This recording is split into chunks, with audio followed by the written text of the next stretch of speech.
If you are a business owner, this one's for you. John built a business from the ground up. Okay, he started in his trade over 30 years ago, and he did the grind. At that time, he had a young family and constantly worried about how he was going to pay the mortgage and feed his family. And 8 years into his business, it took him 8 years, he brought on his first employee. He trained this person. He spent hundreds of hours with them while he was paying them, by the way.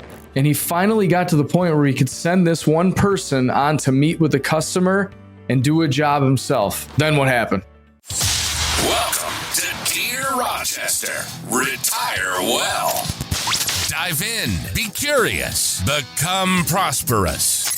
David Pulcini, CFP, his team, and his guests will help you figure out your 6 points and give you the ultimate roadmap to financial freedom and what to do from there. Now, let's get started. Welcome back, folks. Dave Pulcini again with another episode. If you are a business owner, this one's for you. If you are the spouse of a business owner, a friend, a child, a cousin, whatever, pass this on to them, because at some point, whether it's coming soon or maybe 30 years from now or longer, that business has to change hands. We don't live forever, right? That may be through a succession plan with an agreement in place, through the sale of a business, or for some, we know this, they just close the doors, right? So today, though, we're going to talk about the sale, the liquidity event. And for some, it's the pinnacle of their career, or at least the day that we think they look forward to the most. Okay. The day that the negotiations are done, the money is wired into your bank account, and you are no longer in charge. And there's so much here on the emotional side that I could get into. And for some of you, it is one of the best days of your entire life. If you are financially driven, you made it. You are free. And not only are you financially free, you are free of what you might call the headaches, right? No more issues with orders or employees, customers, clients. No worry about someone in the business needing you. You're always needed, right? And you happily move on from this season in your life. For others, you think it will be one of the best days of your life. And I've seen this. You get the check, that makes you happy. But then what? You've run a business for a long time. You were the person. You were busy, constantly engaged. Years now of being attached to your phone or the computer, and now nothing, right? And some of you will think, is this it? And you may have some initial regret. You realize it was the journey that actually made you happy, not the end, and now you're out, okay? I want to tell you guys a quick story about a guy named John that we know. And John built a business from the ground up. Okay. He started in his trade over 30 years ago, and he did the grind. And he, like many of you, remembers the days of not being able to fill his gas tank. He has several stories about that. And at that time, he had a young family and constantly worried about how he was going to pay the mortgage and feed his family. And guys, listen, we hear these stories, and to us, that took like 7 seconds. But John, like many of you, lived that every moment of every day for years. And it makes for a nice story when these businesses work out for somebody. But as business owners, unless you've been through this, I'm telling you, you have no idea what it's like. It's years of friends asking you if you want to go to dinner, and you have to make an excuse because you can't pay for it or you're working. Years of an old truck that needs to be constantly worked on. And a lot of you have to do that work yourselves because we can't pay for somebody else to do it, right? Years of watching your friends and family with safe jobs, buy houses and new cars, and talk about their 401ks while you struggled to get to the next job or the next customer and to get them lined up. You get it, okay? We'll be back after this short message. Do you know how much money you need to retire with confidence? Do you know how long your money will last? Are you missing something? Retirement planning is like a puzzle. And we want to make sure that not only do we have all of the pieces, but that the pieces are in the right place. To find out where you stand, go to sixpointfp.com and take our How Much Do You Need to Retire 5-question quiz. We will email you a free video response to let you know what we think. Now, back to the show. Back to John. He did the hard part. And 8 years into his business, it took him 8 years, he brought on his first employee.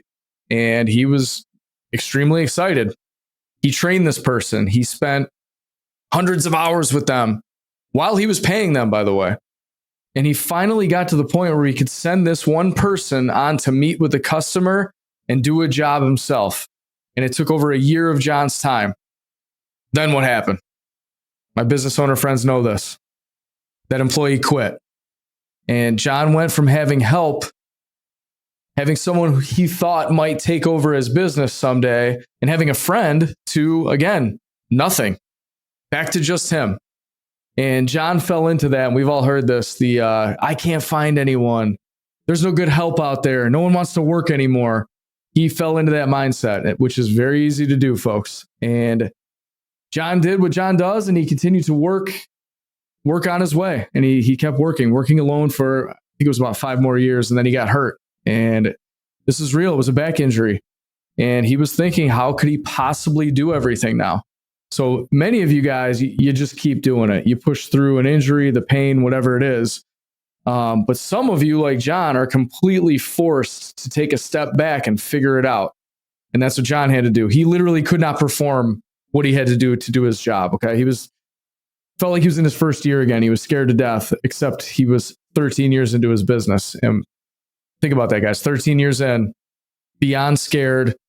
Think about what his family and friends are saying at this point. But I'll tell you, this turned out to be the greatest thing to happen to his business, because for the first time in 13 years, he had to take time off from working in the business every day. And now he had to work on the business. And out of necessity, maybe his need to do something, or it could even be boredom, John, he created manuals. He documented his processes. He went back to customers, took pictures of his work and some videos, and he started social media channels. And I'm laughing because, listen, John is 100% not the guy to have a clue on where to begin with this stuff. The guy had a cracked flip phone. It looked like a spider web, right? Social media was relatively new at this point. And honestly, think of the person that is like the least capable person trying to create an online presence. That was John, okay? But you know what? He did it. And I do think about that sometimes and wonder, if a guy like John can make that happen, what's my excuse for not getting something done, right? But now, John, very quickly, relative to how long he was around, right? Within 10 months, he had a brand. And I'm going to skip a lot here. I could get into this for a while, but he because of the work he was doing on his business, he had people in his field reaching out to him to ask for work. And from that, he hired his first employee on the basis of sharing revenue going forward, okay? With a minimum wage salary, because John could not pay someone. But the important part here is he found a way again. And he was paying the person around $7 an hour. But that was the first hire, believed in what they were doing and saw the vision that John had put forth, right? So that guy, the first employee, then brought in a friend to join the team. So that first employee and his friend, with John's blessing, then hired 4 more people pretty quickly, all using John's processes, systems, and the brand. And I can tell you guys, and many of you know this was the first time in 18 years John thought, I don't have to be there anymore. And I remember this. He couldn't believe it. And guys, they started to make some serious money that John has never seen before. And John felt like he had nothing to do with it. And I talked to him on one of the days when he drove away from a job site, and he legitimately broke down crying and had to pull his truck over to the side of the road. That moment was when he felt like he had made it. Okay. In John's first 15 years, he made a total of about $700,000. Okay. He lost his one employee in year number 8. He was injured in year number 13.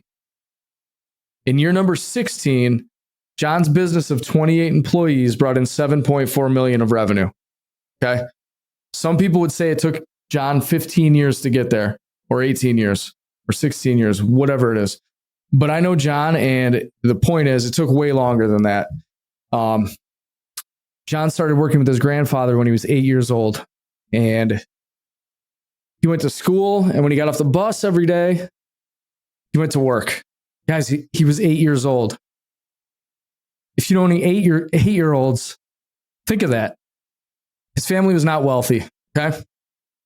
Most people would say that John didn't inherit anything. For those of us that know, John inherited way more than money, okay? He inherited the will, the drive, the no excuses attitude.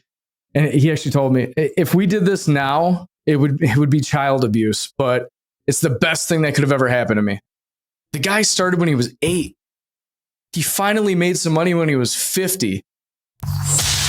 We'll be back after this short message. Hi, this is Dave Pulcini. Sometimes we are asked, what does 6-point mean? And I wanted to explain that right now. 6 points are the 6 points of financial planning. We have investment planning, retirement income, risk management, tax planning, estate planning, and then custom goal planning. Those 6 points include over 120 things that we actually do for folks. So if you are not confident in your 6 points, reach out to us. Back to the show. If you're thinking about giving up and you're like 3 years into your business, think of that. John's financial life changed when he was 50, 42 years in. A childhood that consisted of work, no excuses. Then some would say he made it, right? Remember those friends that were asking him to go to dinner, that were in their safe career, in their houses and new vehicles? Those same people now say, wow, John, you're so lucky. Must be nice to work the hours that you want to. I don't understand how you can just go get your kids whenever you want or visit them anytime you want to. And my business owner friends know exactly what I am talking about. If you want to drive a real first generation business owner crazy, tell them they got lucky. Because John is the one that sacrificed his time and his friendships, and he's the one that carried the stress and the household and the kids, and he got them through that. So, folks, John is selling his business to one of his employees this year for $24 million. His grandkids now, and they've always thought this, just thought that he's the rich grandpa. They have no idea what he's been through. They can't comprehend the years of doing things that most people are just unwilling to do. John still wears his flannel, his jeans and his boots. And you know what's crazy? Although he thinks the money's nice, he doesn't really seem to care about the wealth. And I know that sounds crazy to you guys that are fighting for every dollar, but he could already do what he wanted to do. And he made it in so many ways. I asked him recently to document his whole journey for his family to hear and the future generations to know what it was like, because this is generational wealth if he wants it to be. Okay. And you know what? Sorry, I talked about this story way more than I thought it was, but I want to get into this, and this is what I wanted to talk about today. What did John do with his money? I'm always curious when somebody sells their business for a lot of money. Well, what do they do with it? And I mean, I'm in this business, so I understand, but he deposited the money into the local bank, into what he calls his business checking, right? He'll owe, for most people, a very large amount in taxes. Okay. With the help of his CPA and his team, he set that aside in a high interest account with no risk. He added $9 million to a moderate portfolio that will more than support his lifestyle. And remember, guys, by the end of his career, he was making a great income. So he ended up having some more, that's just more money that came in after the sale, okay? He gave $250,000 to his old school district to support kids getting into the trades. He donated $500,000 to a local animal rescue. And he's got plans for volunteering and giving a lot more. But John, that 8-year-old little boy with nothing, now has a net worth of over $30 million. And he has worked with his attorney to make sure that everything is lined up to go exactly where he wants it to go. And going forward, he's going to need to make sure that he pays the least amount in taxes. and make sure he keeps that estate plan up to date. And you can't make this up, folks. What he's really stressed about now is who's going to be able to find the parts for his old truck. John, proud of you, man. Thank you for listening to the Dear Rochester Retire Well podcast. Click the subscribe button below to be notified when new episodes become available. The information covered and posted represents the views and opinions of the guest and does not necessarily represent the views or opinions of SixPoint Financial Partners. The content has been made available for informational and educational purposes only. The content is not intended to be a substitute for professional investing advice. Always seek the advice of your financial advisor or other qualified financial service provider with any questions you may have regarding your investment planning.